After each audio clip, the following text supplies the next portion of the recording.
12 ಗಂಟೆ ಸುರಿದ ಮಳೆ ನಿನ್ನೆ ಒಂದೇ ದಿನ ಬೆಂಗಳೂರಲ್ಲಿ 10 ಜನರನ್ನ ಬಲಿ ಪಡೆದಿದೆ. 10 ಜನರ ಸಾವಿಗೆ ಯಾರು ಕಾರಣ? ಸರ್ಕಾರನ, ಅಧಿಕಾರಿಗಳ, ಹಣೆ ಬರಹಾನ ಅನ್ನೋದಕ್ಕೆ ಯಾರ ಹತ್ರನೂ ಉತ್ತರವಿಲ್ಲ. ಹಾಗೆ ಸತ್ತವರ ಕಣ್ಣೀರು ಒರೆಸೋರು ಯಾರೂ ಇಲ್ಲ.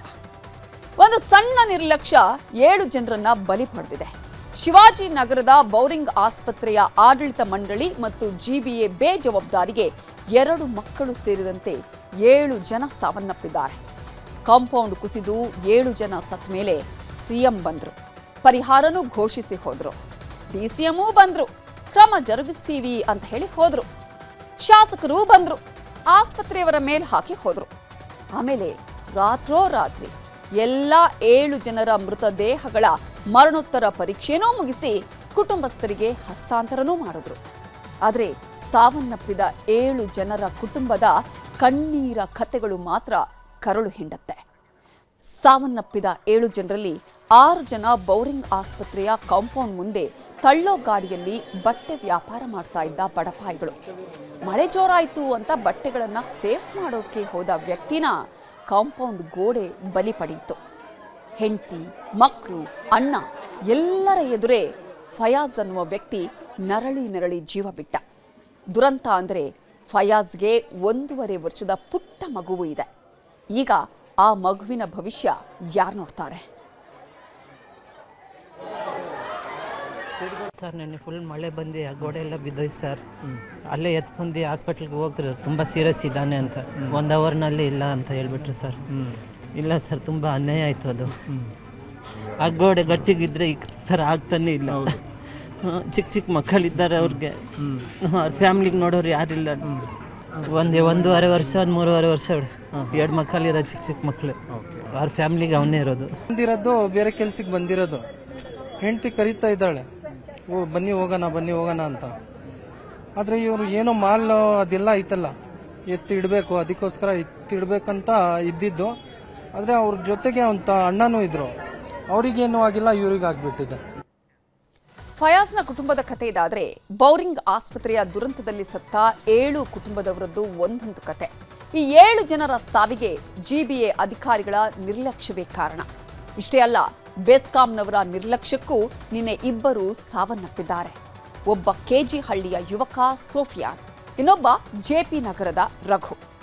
ಬೌರಿಂಗ್ ಆಸ್ಪತ್ರೆ ಕಾಂಪೌಂಡ್ ಬಿದ್ದ ಸ್ಥಳದಿಂದ 100 ಮೀಟರ್ ಅಂತರದಲ್ಲೇ ಮತ್ತೊಂದು ದುರಂತ ಸಂಭವಿಸಿತ್ತು. ಇದಕ್ಕೆ ಕಾರಣ ಬೆಸ್ಕಾಂನ ಹೊಣೆಗೇಡಿತನ. ಅಮ್ಮನ ಜೊತೆ ಬಟ್ಟೆ ಖರೀದಿಸೋದಿಕ್ಕೆ ಅಂತ ಬಂದಿದ್ದ ಸೋಫಿಯಾನ್ ಅನ್ನೋ ಯುವಕ ಬೈಕ್ ಪಾರ್ಕಿಂಗ್ ಮಾಡೋದಕ್ಕೆ ಹೋಗಿದ್ದ. ಕರೆಂಟ್ ಕಂಬದ ಹತ್ರ ಬರ್ತಿದ್ದಂತೆ ವಿದ್ಯುತ್ ಸ್ಪರ್ಶಿಸಿ ಮೃತಪಟ್ಟ. ಸೋಫಿಯಾನ್ಗೆ 1.5 ವರ್ಷದ ಮಗು ಇದೆ. ಪತ್ನಿ, ವಯಸ್ಸಾದ ತಾಯಿಗೆ ಆಸರೆಯಾಗಿದ್ದ. ಇದೀಗ ಆ ಕುಟುಂಬಕ್ಕೆ ಯಾರು ದಿಕ್ಕು ಅನ್ನೋದಕ್ಕೆ ಯಾರ ಹತ್ರನೂ ಉತ್ತರ ಇಲ್ಲ. ಗಂಡನನ್ನ ಕಳ್ಕೊಂಡ ಪತ್ನಿ ಕಣ್ಣೀರ್ ಹಾಕ್ತಾ ಇದ್ರೆ ಎಂಥವರಿಗೂ ದುಃಖ ಉಮ್ಮಳಿಸಿ ಬರ್ತಿತ್ತು. ಪಾಪ ನೋಡಿ, ಆ ಹುಡುಗಿ ಅವನ ಗಂಡ ಸತ್ತು ಹೋಗಿರೋದು. ಅವನಿಗೆ 1.5 ವರ್ಷದ ಮಗು ಇದೆ, ಪಾಪು ಇದೆ. ಪಾಪ ಅವನು ನಮ್ಮ ಮನೆಯಲ್ಲಿನೇ ಓಡಾಡೋದು, ಪಾಪ ಅವನು ಆಡೋದು, ನಮ್ಮ ಮಕ್ಕಳ ಜೊತೆ ಆಡೋದು ಆ ಚಿಕ್ಕ ಹುಡುಗ. ಈಗ ಯಾರು ಸರ್ ಅವ್ರಿಗೆ ಜವಾಬ್ದಾರಿ? ಫ್ಯಾಮಿಲಿದು ಜವಾಬ್ದಾರಿ ಯಾರು ಕೊಡ್ತಾರೆ ಸರ್? ನೆಕ್ಸ್ಟ್ ಲೆವೆಲ್ ಅವ್ರಿಗೆ ಫ್ಯಾಮಿಲಿ ಯಾರು ನೋಡ್ಕೊಡ್ತಾರೆ? ಅವ್ರಿಗೆ ಎಜುಕೇಶನ್ ಯಾರು ಕೊಡ್ತಾರೆ? ಈಗ ಅವ್ರಿಗೆ ಅಪ್ಪ ಇಲ್ಲ. ಹುಡುಗ ಫಸ್ಟ್ PU ಪಾಸ್ ಆಗ್ಬಿಟ್ಟಿದ್ದಾನೆ, ತಾಯಿ ಜೊತೆ ಬಟ್ಟೆ ತಗೊಳಂತ ಮನೆಯಿಂದ ಬಂದಿದ್ದಾನೆ. ಮಳೆ ಬರ್ತಾ ಇದೆ ಅಂತ ಸೈಡ್ ಆಗಿ ಹಾಕಿದ್ದಾನೆ. ಮಳೆ ಬರ್ತಾ ಇದೆ, ಗಾಡಿ ಸೈಡ್ ಆಗಿ ಹೋಗಿ ಪಾರ್ಕ್ ಮಾಡೋದು, ತಾಯಿ ಸೈಡ್ ಆಗಿ ನಿಲ್ಕೊಂಡಿದ್ದಾರೆ. ಆ ಕಂಬದಲ್ಲ, ಬೆಸ್ಕಾಂ ಕಂಬದಲ್ಲಿ ಸಡನ್ ಶಾಕ್ ಹೊಡೆದಿದೆ. ಗೋಡೆ ಅಕಸ್ಮಾತ್ ಬಿದ್ದೋಗಿದ್ರಲ್ಲ, ಆ ಗೋಡೆದಲ್ಲಿ ವೈರ್ ಕಟ್ ಆಗ್ಬಿಟ್ಟು ಸಡನ್ ಶಾಕ್ ಆಗಿದೆ. ಸ್ಪಾಟ್ ನಲ್ಲಿ ಡೆತ್ ಆಗಿದ್ದಾನೆ ಹುಡುಗ. ಪಾಪ ಅವ್ರ ತಾಯಿ ಇವಾಗ ಅವ್ರ ಜೊತೆಯಾಗಿದ್ದವರು ಅವರು ಅನ್ಕಾನ್ಸಿಯಸ್ ನಲ್ಲಿದ್ದಾರೆ ಪಾಪ. ಬೆಸ್ಕಾಂ ನಿರ್ಲಕ್ಷ್ಯಕ್ಕೆ ಬಲಿಯಾದ ಮತ್ತೊಬ್ಬ ನತದೃಷ್ಟ ಅಂದ್ರೆ ಈತನೇ ರಘು ಅಂತ. ಬೆಂಗಳೂರಿನ ಜೆಪಿ ನಗರದ ಜಿಡಿ ಮರದ ನಿವಾಸಿ. ಜೀವನ ನಡೆಸೋಕೆ ಚಪ್ಪಲಿ ಹೊಲೆಯೋ ಕೆಲಸ ಮಾಡ್ತಿದ್ದ. ಅಕ್ಕನ ಮನೆಯಲ್ಲಿ ವಾಸ ಮಾಡ್ತಾ ಇದ್ದ ರಘು ನಿನ್ನೆ ಸಂಜೆ ಮನೆಯಿಂದ ಹೊರಗೆ ಹೋದವನು ಕರೆಂಟ್ ಶಾಕ್ಗೆ ಸಿಲುಕಿ ಕಂಬದ ಹತ್ರನೇ ಜೀವ ಬಿಟ್ಟಿದ್ದ. ಅಧಿಕಾರಿಗಳು ಬಂದ್ರು. ಅವ್ರ ಮೇಲೆ ಇವ್ರ ಮೇಲೆ ಅವರು ಗೂಬೆ ಕೂರಿಸಿ ಹೊರಟೋದ್ರು. ಅದು ಕಂಬ ಹಿಡಿಯುವಾಗ, ಅದು ಬಸ್ ಸ್ಟಾಪ್ ಕಂಬ ಹಿಡಿಯುವಾಗ ಕರೆಂಟ್ ಶಾಕ್ ಆಗಿದ್ದಾನೆ. ಆವಾಗ ಅವ್ನಿಗೇನೇ ಆಗಿದೆ ಸರ್. ನಾವು ಚಪ್ಪಲಿ ಹೊಲಿಯೋರು ಸರ್. ನಾವು ಅಷ್ಟೊಂದು ಇದಿಲ್ಲ, ಚಪ್ಪಲಿ ಹೊಲಿಯೋರು ನಾವು. ಏನಕ್ಕೆ ಅಲ್ಲಿ ಬಂದ ಅಂತ ನಮಗೂ ಗೊತ್ತಿಲ್ಲ ಸರ್. ಅದು ನಮ್ಮ ಬಂದು ಯಾರೋ ಹೇಳಿದ್ರು ಈ ಥರ ನಿಮ್ಮ ಹುಡುಗ ಬಿದ್ದೋಗ್ಬಿಟ್ಟಿದ್ದಾನೆ ಅಂತ. ನೋಡಿದ್ರೆ ಅಲ್ಲಿ ಬಂದು ನೋಡಿದ ತಕ್ಷಣ ನೋಡಿದ್ರೆ ಕಂಬ ಹಿಡ್ಕೊಂಡು ಹಂಗೆ ಬಂದು ಹಿಂಗೆ ಬಿದ್ದೋಗ್ಬಿಟ್ಟಿದ್ದ ಸರ್. ಆಮೇಲೆ ಬಂದು ನೋಡಿದ ತಕ್ಷಣ ಅವರೆಲ್ಲ ಯಾರು ಬಂದರು, ಇನ್ಸ್ಪೆಕ್ಟ್ರ್ ಬಂದರು, ಪೊಲೀಸ್ನವ್ರು ಬಂದರು. ಆವಾಗ ನಾವು ಯಾರನ್ನ ಮುಟ್ಟಕ್ಕೆ ಬಿಟ್ಟಿಲ್ಲ ಅವರು. ಎಲ್ಲಿಯ ಕೇರಳದವರು, ಎಲ್ಲಿಯ ಕರ್ನಾಟಕ, ಎಲ್ಲಿಯ ಶಿವಾಜಿನಗರ, ಎಲ್ಲಿಯ ಮಳೆ, ಎಲ್ಲಿಯ ದುರಂತ, ಎಲ್ಲಿಯ ಸಾವು. ಕರ್ನಾಟಕಕ್ಕೆ ಪ್ರವಾಸಕ್ಕೆ ಬಂದಿದ್ದ ಇಬ್ಬರು ಕೇರಳದವರು ಬೌರಿಂಗ್ ಆಸ್ಪತ್ರೆ ಕಾಂಪೌಂಡ್ ದುರಂತಕ್ಕೆ ಬಲಿಯಾಗಿದ್ದಾರೆ. ಈ ಫೋಟೋದಲ್ಲಿ ಕಾಣ್ತಾ ಇರುವ ಇಬ್ಬರು ಮಹಿಳೆಯರು ನಿನ್ನೆ ಬೌರಿಂಗ್ ಆಸ್ಪತ್ರೆಯ ದುರಂತದಲ್ಲಿ ಜೀವ ಬಿಟ್ಟಿದ್ದಾರೆ. ಕೆಂಪು ಬಣ್ಣದ ಚೂಡಿದಾರ್ ಹಾಕಿರೋರ ಹೆಸರು ಲತಾ ಅಂತ, ಸ್ವಲ್ಪ ಕುಳ್ಳಗಿರುವ ಮಹಿಳೆಯ ಹೆಸರು ಸ್ಮಿತಾ ಅಂತ. ಇಬ್ರು ಕೇರಳದ ಎರ್ನಾಕುಲಂನ ರಾಮಮಂಗಲಂ ನಿವಾಸಿಗಳು. ಶಿವಾಜಿನಗರದಲ್ಲಿ ಬಟ್ಟೆ ಖರೀದಿ ಮಾಡೋದಿಕ್ಕೆ ಅಂತ ಹೋದಾಗ ದುರಂತಕ್ಕೆ ಬಲಿಯಾದರು. ಇಬ್ಬರ ಮನೆಯಲ್ಲೂ ವಯಸ್ಸಾದ ತಂದೆ ತಾಯಿದ್ದಾರೆ. ಇಬ್ಬರ ಮನೆಯವರಿಗೂ ಮಕ್ಕಳ ಸಾವಿನ ಸುದ್ದಿ ಸಿಡಿಲು ಬಡಿದಂತಾಗಿದೆ. ಈತನ ಹೆಸರು ಮಂಜುನಾಥ್. ಸೆಕ್ಯೂರಿಟಿ ಕೆಲಸ ಮಾಡ್ತಾ ಇದ್ದಂತಹ ವ್ಯಕ್ತಿ. ಹೇಳಿ ಕೇಳಿ ಬಡ ಕುಟುಂಬದವನು ಮಂಜುನಾಥ್. ಅದಕ್ಕೆ ಬೆಂಗಳೂರಿನ ಕಸ್ತೂರ್ಬಾ ನಗರದಲ್ಲಿ ಶೀಟ್ ಮನೆಯಲ್ಲಿ ಹೆಂಡತಿ ಮಕ್ಕಳ ಜೊತೆ ವಾಸವಾಗಿದ್ದ. ಊರಲ್ಲಿ ಹಬ್ಬಕ್ಕಂತ ಹೋಗಿದ್ದ ಮಂಜುನಾಥ್ ಹೆಂಡತಿ ಮತ್ತು ಮಗುನ ಊರಲ್ಲೇ ಬಿಟ್ಟು ವಾಪಸ್ ಬಂದಿದ್ದ. ನೈಟ್ ಡ್ಯೂಟಿ ಸೆಕ್ಯೂರಿಟಿ ಕೆಲಸಕ್ಕೆ ಹೋಗಬೇಕು ಅಂತ ನಿದ್ದೆಗೆ ಜಾರಿದ್ದ. ಆದರೆ ಪಕ್ಕದ ಮನೆಯವರ ಮನೆ ಮಹಡಿ ಮೇಲೆ ಅವೈಜ್ಞಾನಿಕವಾಗಿ ಶೀಟ್ ಹಾಕಿ ರಕ್ಷಣೆ ಅಂತ ಸಿಮೆಂಟ್ ಇಟ್ಟಿಗೆಗಳನ್ನು ಇಟ್ಟಿದ್ರು. ನಿನ್ನೆ ಗಾಳಿಯ ರಭಸಕ್ಕೆ ಸಿಮೆಂಟ್ ಇಟ್ಟಿಗೆ ಮತ್ತು ತಗಡು ಶೀಟು ಹಾರಿ ಬಂದು ಸೀದಾ ಮಂಜುನಾಥನ ತಲೆ ಮೇಲೆ ಬಿದ್ದಿದೆ. ಮಲಗಿದ್ದಲ್ಲೇ ಒದ್ದಾಡಿ ಮಂಜುನಾಥ್ ಜೀವ ಬಿಟ್ಟಿದ್ದಾನೆ. ಬೌರಿಂಗ್ ಆಸ್ಪತ್ರೆ ದುರಂತದಲ್ಲಿ ಸತ್ತವರಿಗೆ ಸಿಎಂ ಸಿದ್ದರಾಮಯ್ಯವರು 5 ಲಕ್ಷ ಪರಿಹಾರ ಘೋಷಿಸಿದ್ದಾರೆ. ಪ್ರಧಾನಿ ಮೋದಿಯವರು 2 ಲಕ್ಷ ಪರಿಹಾರ ಘೋಷಿಸಿದ್ದಾರೆ. ಆದರೆ ಬೆಸ್ಕಾಂ ದುರಂತದಲ್ಲಿ ಸತ್ತವರಿಗೆ ಮನೆಯಲ್ಲೇ ಜೀವ ಬಿಟ್ಟ ಮಂಜುನಾಥ್ ಕುಟುಂಬಕ್ಕೆ ಇನ್ನೂ ಪರಿಹಾರ ಘೋಷಣೆಯಾಗಿಲ್ಲ. ಸಿಗುತ್ತಾ ಇಲ್ವಾ ಅನ್ನುವ ಗ್ಯಾರಂಟಿನೂ ಕೂಡ ಸಿಕ್ಕಿಲ್ಲ.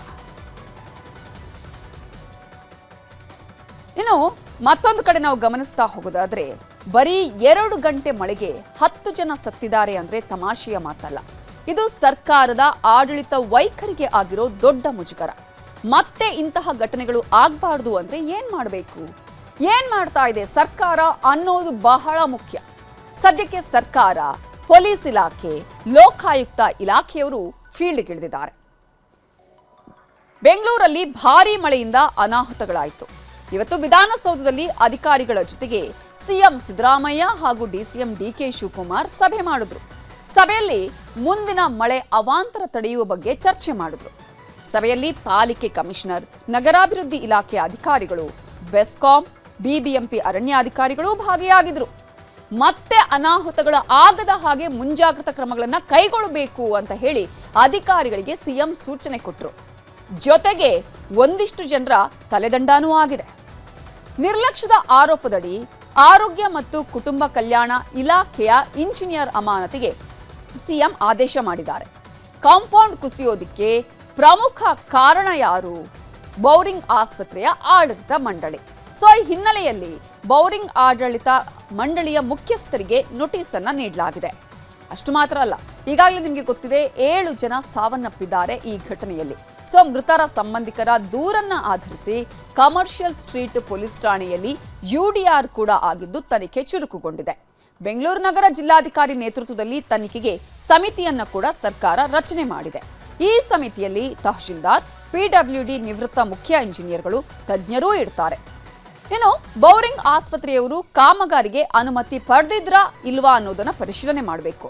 ಕಾಂಪೌಂಡ್ ಹಿಂದೆಯೇ ಗಿಡಗಳನ್ನ ಹಾಕಲು ಗುಂಡಿ ತೆಗೆಯೋದಕ್ಕೆ ಪರ್ಮಿಷನ್ ಇತ್ತಾ? ಕಾಮಗಾರಿ ನಡೆಯುವ ಸಂದರ್ಭದಲ್ಲಿ ಹೊಸ ಮಣ್ಣು ತಂದು ಸುರಿದಿದ್ದು ಯಾಕೆ ಅನ್ನೋದು ಗೊತ್ತಾಗಬೇಕು. ಇವೆಲ್ಲದರ ಬಗ್ಗೆ ಸಮಗ್ರವಾದ ತನಿಖೆ ನಡೆಸಬೇಕು. 7 ದಿನದ ಒಳಗೆ ವರದಿ ಕೊಡಬೇಕು ಅಂತ ಸರ್ಕಾರ ಕೂಡ ಈಗಾಗಲೇ ಸಮಿತಿಗೆ ಸೂಚನೆ ಕೊಟ್ಟಿದೆ. ಇದಿಷ್ಟೇ ಅಲ್ಲ, ಬೆಂಗಳೂರಿನ ಎಲ್ಲಾ ಸರ್ಕಾರಿ ಆಸ್ಪತ್ರೆಗಳ ಕಟ್ಟಡಗಳ ಪರಿಶೀಲನೆಗೂ ಕೂಡ ಸಿಎಂ, ಡಿಸಿಎಂ ಸೂಚನೆ ಕೊಟ್ಟಿದ್ದಾರೆ. ಶಿಥಿಲವಾಗಿರುವ ಆಸ್ಪತ್ರೆಗಳ ಕಟ್ಟಡಗಳು, ಕಾಂಪೌಂಡ್ಗಳನ್ನು ಪರಿಶೀಲಿಸಿ ವರದಿ ಕೊಡಬೇಕು ಅನ್ನುವ ಸೂಚನೆಯನ್ನ ನೀಡಿದ್ದಾರೆ. ಇವೆಲ್ಲಕ್ಕಿಂತ ಹೆಚ್ಚಾಗಿ ಸೋಮಾರಿಗಳಾಗಿರೋ GBA ಅಧಿಕಾರಿಗಳಿಗೆ ಕೆಲಸ ಆಗುವವರೆಗೂ ರಜೆಯನ್ನ ರದ್ದು ಮಾಡುವಂತೆ ಸಭೆಯಲ್ಲಿ ಸೂಚನೆಯನ್ನ ನೀಡಲಾಗಿದೆ. ಸಿಎಂ ಅವರು ಮತ್ತೆ ಡೆಪ್ಯೂಟಿ ಸಿಎಂ ಅವರು ಇನ್ನೂ ಹೆಚ್ಚಾಗಿ ಸಿದ್ಧತೆ ಮಾಡಿಕೊಳ್ಳಿ. ಡಿಸಾಸ್ಟರ್ ಮ್ಯಾನೇಜ್ಮೆಂಟ್ ಪ್ರಕ್ರಿಯೆ ಇನ್ನೂ ಹೆಚ್ಚಾಗಿ ಚುರುಕು ಆಗಬೇಕು ಅಂತ ನಿರ್ದೇಶನವನ್ನು ಕೊಟ್ಟಿದ್ದಾರೆ. ಅದರ ಜೊತೆಗೆ ನಿನ್ನೆ ಆಗಿರ್ತಕ್ಕಂಥ ದುರಂತದ ಬಗ್ಗೆ ಅವರು ಪರಿಶೀಲನೆ ಮಾಡಿ ಕೆಲವು ಇಂಜಿನಿಯರ್ಸ್ ಮೇಲೆ ಮತ್ತು ಅಫಿಷಿಯಲ್ಸ್ ಮೇಲೆ ಕ್ರಮ ತಗೊಳ್ಳೋಕ್ಕೆ ಆದೇಶವನ್ನು ಮಾಡಿದ್ದಾರೆ. ಅದರ ಜೊತೆಗೆ ಕೆಲವ್ರಿಗೆ ನೋಟಿಸ್ ಕೊಡೋದಕ್ಕೆ ಆದೇಶವನ್ನು ಮಾಡಿದ್ದಾರೆ. ಅದರ ಜೊತೆಗೆ ತನಿಖೆ ಅಂತ್ಯಗೊಂಡ ನಂತರ ಅದರಲ್ಲಿ ಏನು ರಿಪೋರ್ಟ್ ಇದೆ ಅದು ಬಂದ ನಂತರ ಇನ್ನೂ ಹಲವಾರ ಮೇಲೆ ಆಕ್ಷನ್ ಆಗುತ್ತೆ, ಕ್ರಮ ಆಗುತ್ತೆ ಅಂತ ಕೂಡ ಸಿಎಂ ಅವರು ಮತ್ತು ಡೆಪ್ಯೂಟಿ ಸಿಎಂ ಅವರು ಹೇಳಿದ್ದಾರೆ. ನಾವು ನಿನ್ನೆ ಮಾನ್ಯ ಮುಖ್ಯಮಂತ್ರಿಗಳು ಕೂಡ ಇಲ್ಲಿ ವಿಸಿಟ್ ಮಾಡಿದ್ದಾರೆ, ಉಪಮುಖ್ಯಮಂತ್ರಿಗಳು ಕೂಡ ವಿಸಿಟ್ ಮಾಡಿದ್ದಾರೆ. ಈಗ ಇಂಜಿನಿಯರ್ಸಿಗೆ ಒಂದು ಇನ್ಸ್ಟ್ರಕ್ಷನ್ಸನ್ನು ಕೊಟ್ಟಿದ್ದೀವಿ. ಇದು ಕಂಪೌಂಡ್ ವಾಲ್ ಭಾಳ ಹಳೇದಿದೆ, ಅದಕ್ಕೆ ಸ್ಟ್ರೆಂತ್ ಬಗ್ಗೆ ಒಂದು ಚೆಕ್ ಮಾಡಿ ಒಂದು ರಿಪೋರ್ಟ್ ಕೂಡ ಕೇಳಿದ್ದೀವಿ. ಮತ್ತು ಅಲ್ಲಿ ಕುಸಿದಿರ್ತಕ್ಕಂಥ ಗೋಡೆಗೆ ಏನು ಕಾರಣ ಅಂತಕ್ಕಂಥದ್ದು ಒಂದು ಇನ್ವೆಸ್ಟಿಗೇಷನ್ ಮಾಡೋಕ್ಕೆ. ಅದು ಮಣ್ಣು ತಂದು ಈಗ ರೀಸೆಂಟಾಗಿ ಯಾವುದು ಮಾಡಿರಲಿಲ್ಲ, ಅದೆಲ್ಲ ಹಳೇದು. ಅದು ಡಿಫ್ರೆಂಟ್ ಲೆವೆಲ್ ಇದೆ. ಮತ್ತು ಈಗ ಯಾವ ರೀಸೆಂಟ್ಲಿ ಯಾವುದು ಕೆಲಸ ಆಗಿಲ್ಲ. ಈಗ ಕ್ವಾಲಿಟಿ ಚೆಕ್ ಏನಾದರೂ ಮಾಡಕ್ಕೆ ಹೇಳಿದ್ದೀನಿ ಉಳಿದಿರೋ ವಾಲ್ಗೆ. All them to check the quality of the wall, ಯಾಕಂದರೆ this could be disaster point in future ಅನ್ನೋದಕ್ಕೆ. ಸರ್ಕಾರವೇನೋ ನಿನ್ನೆ ಆದಂತಹ ಅನಾಹುತ, ಅವಾಂತರಗಳು, ಸಾವಿನ ವಿಚಾರವನ್ನ ಗಂಭೀರವಾಗಿ ಪರಿಗಣಿಸಿದ ಹಾಗೆ ಕಾಣಿಸ್ತಾ ಇದೆ. ಅದಕ್ಕಾಗಿ ಸಮಿತಿಯನ್ನು ರಚಿಸಿದೆ. 7 ಜನರ ಸಾವಿನ ಬಗ್ಗೆ ವರದಿ ಕೊಡೋದಕ್ಕೂ ಕೂಡ ಸೂಚನೆಯನ್ನ ಕೊಟ್ಟಿದೆ. ಸರ್ಕಾರಿ ಆಸ್ಪತ್ರೆಗಳ ಕಟ್ಟಡಗಳ ಆಯಸ್ಸೆಷ್ಟು ಅಂತಾನು ಚೆಕ್ ಮಾಡಿ ರಿಪೋರ್ಟ್ ಕೊಡೋದಕ್ಕೆ ಆದೇಶವನ್ನ ಮಾಡಿದೆ. ಇನ್ನೊಂದು ಕಡೆ ಲೋಕಾಯುಕ್ತ ಇಲಾಖೆನೂ ಅಖಾಡಕ್ಕೆ ಇಳಿದಿದೆ. ಬೌರಿಂಗ್ ಆಸ್ಪತ್ರೆ ತಡೆಗೋಡೆ ಬಿದ್ದು 7 ಮಂದಿ ಸಾವನ್ನಪ್ಪಿರುವ ಪ್ರಕರಣವನ್ನ ಲೋಕಾಯುಕ್ತ ಗಂಭೀರವಾಗಿ ಪರಿಗಣಿಸಿದೆ. ಈ ಹಿನ್ನೆಲೆ ವೈದ್ಯಕೀಯ ಶಿಕ್ಷಣ ಇಲಾಖೆಗೆ ಪ್ರಕರಣದ ಲೋಕಾಯುಕ್ತ ವರದಿ ಕೇಳಿದೆ. ಜೊತೆಗೆ ಘಟನಾ ಸ್ಥಳಕ್ಕೆ ಭೇಟಿ ಕೊಟ್ಟಂತಹ ಲೋಕಾಯುಕ್ತ BS ಪಾಟೀಲ್ ಪರಿಶೀಲನೆ ಮಾಡಿದ್ರು. ಸರ್ಕಾರದ ಮುಖ್ಯ ಕಾರ್ಯದರ್ಶಿ ಶಾಲಿನಿ ರಜನೀಶ್, GBA ಮುಖ್ಯ ಆಯುಕ್ತ ಮಹೇಶ್ವರ್ ರಾವ್, 5 ನಗರ ಪಾಲಿಕೆಗಳ ಆಯುಕ್ತರು, ವೈದ್ಯಕೀಯ ಶಿಕ್ಷಣ ಇಲಾಖೆ ಆಯುಕ್ತ ಹಾಗೂ ಅಪರ ಕಾರ್ಯದರ್ಶಿ ಇವರೆಲ್ಲರನ್ನ ಆರೋಪಿ ಮಾಡಿ ಕೇಸ್ ದಾಖಲಿಸುತ್ತೇವೆ ಅಂತ ಹೇಳಿದ್ರು. ಡೆಬ್ರಿಸ್ ತಂದು ಹಾಕಿದ್ದಾರೆ. ಇಲ್ಲಿ ತುಂಬಾ ಮಣ್ಣು ಹಾಕಿದ್ರಿಂದ ಮತ್ತು ಫೌಂಡೇಶನ್ ಅದು ವೀಕ್ ಇರೋದ್ರಿಂದ ಕಲ್ಲು ಬ್ಲಾಕ್ಸ್, ಸಿಮೆಂಟ್ ಬ್ಲಾಕ್ಸ್ ಹಾಕಿ ಆ ಗೋಡೆ ಕಟ್ಟಿದ್ರಿಂದ ಅದು ಜಾರಿ ಬಿದ್ದಿದೆ. ಎಲ್ಲೆಲ್ಲಿ ಆ ಥರ ಇದಾವ ಅದನ್ನ BBMP ಅವರು ಮತ್ತು ಆ ಡಿಪಾರ್ಟ್ಮೆಂಟಲ್ ಹೆಡ್ಸ್ ಯಾರಿದ್ದಾರೆ ಅವ್ರ ಮೇಲೆ ರೆಸ್ಪಾನ್ಸಿಬಿಲಿಟಿ ಫಿಕ್ಸ್ ಮಾಡಬೇಕು. ಈಗ ನಾನು ಇದಕ್ಕೆ ಒಂದು ಸೋಮೋಟೋ ಕೇಸ್ ರಿಜಿಸ್ಟರ್ ಮಾಡ್ತೀನಿ. ಇದು ಈ ಕೇಸ್ ಈ ಒಂದು ಪ್ರಕರಣಕ್ಕೆ ಅಷ್ಟೇ ಸಂಬಂಧ ಅಲ್ಲದೆ ಇಡೀ ರಾಜ್ಯದಲ್ಲಿ ಮತ್ತು ಇಡೀ ನಮ್ಮ ಸಿಟಿಯಲ್ಲಿ ಈ ಥರದ್ದು ಪ್ರಕರಣಗಳು ಇನ್ನು ಮುಂದೆ ಆಗಬಾರ್ದು. ಕೇಸ್ ರಿಜಿಸ್ಟರ್ ಮಾಡಿ ಅವ್ರ ಮೇಲೆ ಸೂಕ್ತ ಇನ್ನು ಮುಂದೆ ಪ್ರಿವೆಂಟಿವ್ ಆಕ್ಷನ್ ಏನು ತಗೊಳ್ಬೇಕು ಅನ್ನೋದನ್ನು ಮಾಡ್ತೀವಿ. ಮತ್ತು ಇದಕ್ಕೆ ಕಾರಣೀಭೂತರು ಯಾರು, ಯಾವ ರೀತಿಯಿಂದ ಇದನ್ನು ನಿವಾರಣೆ ಮಾಡಬಹುದಾಗಿತ್ತು, ಪ್ರಿವೆಂಟ್ ಮಾಡಬಹುದಾಗಿತ್ತು, ಯಾಕೆ ಮಾಡಲಿಲ್ಲ ಅನ್ನೋದ್ರ ಬಗ್ಗೆನೂ ನಾವು ಇನ್ವೆಸ್ಟಿಗೇಷನ್ ಮಾಡ್ತೀವಿ.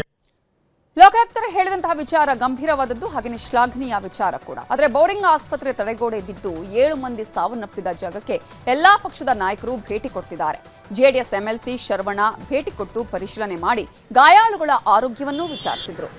ಹಾಗೆಯೇ JDS ಪಕ್ಷದ ವತಿಯಿಂದ ಮೃತರ ಕುಟುಂಬಕ್ಕೆ 1 ಲಕ್ಷ ಪರಿಹಾರನೂ ಘೋಷಣೆ ಮಾಡಿದ್ರು. ಈ ಒಂದು ಜೀವವನ್ನ ಕಳ್ಕೊಂಡಿರತಕ್ಕಂತ 7 ಕುಟುಂಬಗಳು ಏನಿದ್ದಾರೆ ಅವರ ಕುಟುಂಬಕ್ಕೆ JDS ಪಕ್ಷದ ವತಿಯಿಂದ 1 ಲಕ್ಷ ರೂಪಾಯಿನ ನಾವು ಅವರಿಗೆ ಕೊಡುವಂತ ಕೆಲಸವನ್ನ ಮಾಡ್ತಾ ಇದೀವಿ. 7 ಕುಟುಂಬಕ್ಕೂ ಕೂಡ 7 ಲಕ್ಷ ರೂಪಾಯಿ ಕೊಡ್ತೀವಿ ಅಂತೇಳಿ ಈ ಸಂದರ್ಭದಲ್ಲಿ ನಾನು ಪಕ್ಷದ ವತಿಯಿಂದ ಹೇಳಲಿಕ್ಕೆ ಬಯಸ್ತಾ ಇದ್ದೀನಿ. ಯಾರ್ಯಾರು ಗಾಯಾಳುಗಳು ಯಾರು ಇದ್ದಾರೆ ಅವರ ಕುಟುಂಬಕ್ಕೂ ಕೂಡ ತಲಾ 25,000 ರೂಪಾಯಿನ ನಮ್ಮ JDS ಪಕ್ಷದ ವತಿಯಿಂದ ನಾವು ಕೊಡ್ತಾ ಇದೀವಿ. ಬೆಂಗಳೂರಲ್ಲಿ ನಡೆದ ದುರಂತದ ಬಗ್ಗೆ ತನಿಖೆಗೆ ಸರ್ಕಾರ ಸಮಿತಿ ರಚಿಸಿದೆ. ಆದರೆ GBA ಅಧಿಕಾರಿಗಳ ನಿರ್ಲಕ್ಷ್ಯತನಕ್ಕೆ ಕೊನೆ ಯಾವಾಗ ಅನ್ನೋದಕ್ಕೆ ಉತ್ತರ ಮಾತ್ರ ಸಿಕ್ಕಿಲ್ಲ. ಅಂದಹಾಗೆ GBA ಅಧಿಕಾರಿಗಳ ಹೊಣೆಗೇಡಿತನ ಇರೋದು ನಿಜ ಅನ್ನೋದನ್ನ ಗೃಹ ಸಚಿವ ಡಾಕ್ಟರ್ G. ಪರಮೇಶ್ವರ್ ಹಾಗೆಯೇ ಕಾಂಗ್ರೆಸ್ ರಾಷ್ಟ್ರೀಯ ಅಧ್ಯಕ್ಷರಾಗಿರುವ ಮಲ್ಲಿಕಾರ್ಜುನ ಖರ್ಗೆ ಅವರು ಕೂಡ ಬೇಸರ ಹೊರಹಾಕಿದರು. ಅದು ಕಾಂಪೌಂಡು ಹಳೆ ಕಾಂಪೌಂಡ್ ಇತ್ತು ಅಂತ ಹೇಳಿ 1 ವರ್ಷ ಇದೆ, ಇನ್ನೊಂದು ವರ್ಷನೂ ಸರಿಯಾಗಿ ಕಟ್ಟಿಲ್ಲ ಅಂತಕ್ಕಂಥದ್ದು ನಾನು ನೋಡಿದೆ. ಕೆಲವು ಕಡೆ ಮಣ್ಣಿನ ಗಾಡಿ ಇದೆ, ಕೆಲವು ಕಡೆ ಕಾಂಪೌಂಡ್ ಬ್ರಿಕ್ ಬಿಚ್ಚಿದೆ. ಅದಕ್ಕೆ ನಾನು ಕೂಡ ಮಾತಾಡಿದ್ದೇನೆ ಅಲ್ಲಿ. ಅದಕ್ಕೆ ಅವರು ಒಂದು ಕಡೆ ಕಾಂಪೌಂಡ್ ಸರಿಪಡಿಸ್ಬೇಕು ಮತ್ತು ಯಾರು ಅಲ್ಲಿ ಕಾಂಪೌಂಡ್ ಹತ್ರ ಕಾಯಿಪಲ್ಯ ಮಾರ್ಕೊಂಡು ಕೂಡ್ತಾ ಇದ್ರು ಅವರಿಗೆ ಅದು ಕಾಂಪೆನ್ಸೇಷನ್ ಕೊಡಬೇಕು ತಕ್ಕಂತೆ. ಮತ್ತು ಇನ್ನು ಮುಂದೆ ಹಾಗೆ ಕಾಂಪೌಂಡ್ ಹತ್ತಿ ಎಲ್ಲ ಕಾಯಿಪಲ್ಯ ಮಾರ್ತಕ್ಕಂಥವ್ರಿಗೆ ಯಾರು ಕೂಡಿಸಬಾರ್ದು. ಈ GBA ಆದಮೇಲೆ 5 ಕಾರ್ಪೊರೇಷನ್ಸ್ ಆದಮೇಲೆ ಸ್ವಲ್ಪ ಮಟ್ಟಿಗೆ ಅಧಿಕಾರಿಗಳು ಕೂಡ ಇನ್ನೂ ಸೆಟ್ಲ್ ಆಗಿಲ್ಲ ಅಂತ ಕಾಣಿಸುತ್ತೆ. ಆದರೆ ಏನೇ ಇದ್ದರೂ ಕೂಡ ಅವರು ಅದೇ ಏರಿಯಾದಲ್ಲಿ ಕೆಲಸ ಮಾಡೋರಲ್ಲ, ಅದೇ ಮಳೆ ಬಂದಾಗ ಕೆಲಸ ಮಾಡೋರು, ಅದೇ ಫ್ಲಡ್ಡಿಂಗ್ ಆದಾಗ ಕೆಲಸ ಮಾಡೋರು, ಅವ್ರಿಗೆ ಗೊತ್ತಿದೆ. ನಾನು ಬೆಂಗಳೂರು ಇನ್ಚಾರ್ಜ್ ಇರುವಾಗ ಒಂದು 5-10 ವರ್ಷದ್ದು ಡೇಟಾ ಕಲೆಕ್ಟ್ ಮಾಡಿ ನಾವು ಎಲ್ಲೆಲ್ಲಿ ಫ್ಲಡ್ಡಿಂಗ್ ಆಗುತ್ತೆ ಅದು ಬ್ಲ್ಯಾಕ್ ಸ್ಪಾಟ್ ಅಂತ ಗುರುತಿಸಿ ಅದನ್ನೆಲ್ಲ ಮಾಡ್ತಾ ಇತ್ತು. ಅದು ಮಾಡಬೇಕು, ತ್ವರಿತವಾಗಿ ಮಾಡಿ.